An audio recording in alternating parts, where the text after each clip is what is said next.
Sementara itu, pemirsa, Komisi Pemberantasan Korupsi kembali memeriksa Anas Urbaningrum sebagai tersangka kasus dugaan gratifikasi, proyek Hambalang, dan proyek-proyek lainnya. Dan kita akan segera bergabung dengan rekan Mina Apratima yang sudah berada di gedung KPK.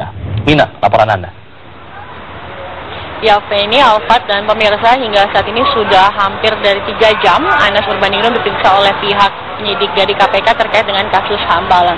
Ia datang pagi tadi sekitar pukul 9.45 dan sebelum masuk ke dalam gedung Komisi Pemberantasan Korupsi, Anas sempat memberikan beberapa pernyataan kepada awak media, diantaranya yang paling pertama terkait dengan kedugaan keterlibatan Edi Baskoro Yudhoyono atau Ibas di dalam kasus Hambalang. Anas menyatakan ini semua bergantung sepenuhnya pada pertanyaan dari pihak penyidik dan Anas tidak akan memfitnah atas adanya atau dugaan keterlibatan Ibas, namun ia akan membela diri dan akan mengungkap kebenaran. Ini artinya apabila nanti dalam proses pemeriksaan oleh penyidik KPK dan ini merunut atau meminta atau akhirnya mengungkap ada keterlibatan Ibas, maka Anas akan membicarakannya dengan penyidik KPK demi mengungkap kebenaran. Kemudian memang sebelumnya Anas juga sempat memberikan statement pada media terkait dengan dugaan keterlibatan Ibas ini, dan Anas menyatakan Ibas layak diperiksa karena beberapa hal yang diantaranya adalah yang paling pertama, Ibas merupakan anggota dari Steering Committee atau SC pada Kongres Demokrat di Bandung tahun 2010 yang lalu.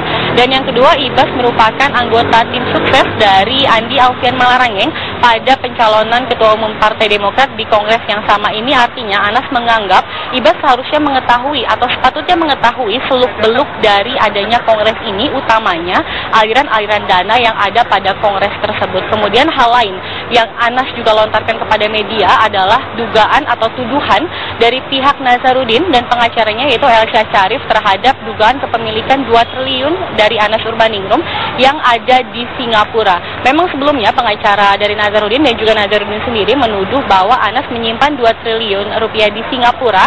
Ini merupakan hasil korupsi dari proyek-proyek atau puluhan proyek yang Anas miliki, dan mereka menuduh nantinya ini akan digunakan Anas untuk pencalonan presiden di masa mendatang. Pihak Anas dan tadi Anas pun menolak atau membantah atas tuduhan tersebut dan mengatakan ini merupakan fitnah dari Nazarudin karena ingin membiaskan kasus dari yang sebenarnya. Selain itu, pemirsa, kami juga dapat mengabarkan kepada Anda bahwa dalam agenda hari ini KPK memeriksa tersangka atau saksi-saksi lainnya, diantaranya yang paling pertama Anas Urbaningrum itu sendiri dalam proses Hambalang, dan juga ada Melanie Mulya masih dalam kasus Hambalang. Selain itu ada juga Juard Effendi dan ada lagi dari Juard Effendi terkait dengan kasus suap impor daging sapi. Kemudian ada Lin Indrani, ini terkait dengan pengadaan IT di Universitas Indonesia. Kemudian ada Dewi Santini, ini terkait dengan kasus adanya dugaan korupsi proyek tanah. Dan yang terakhir ada lagi Nur Rahmat, ini merupakan sama terhadap Anas, ini merupakan dugaan di saksi sebagai kasus Hambalang. Sementara itu yang dapat kami kabarkan, kita kembalikan ke studio. Ya, baik, terima kasih Mina Apratima, laporan Anda langsung dari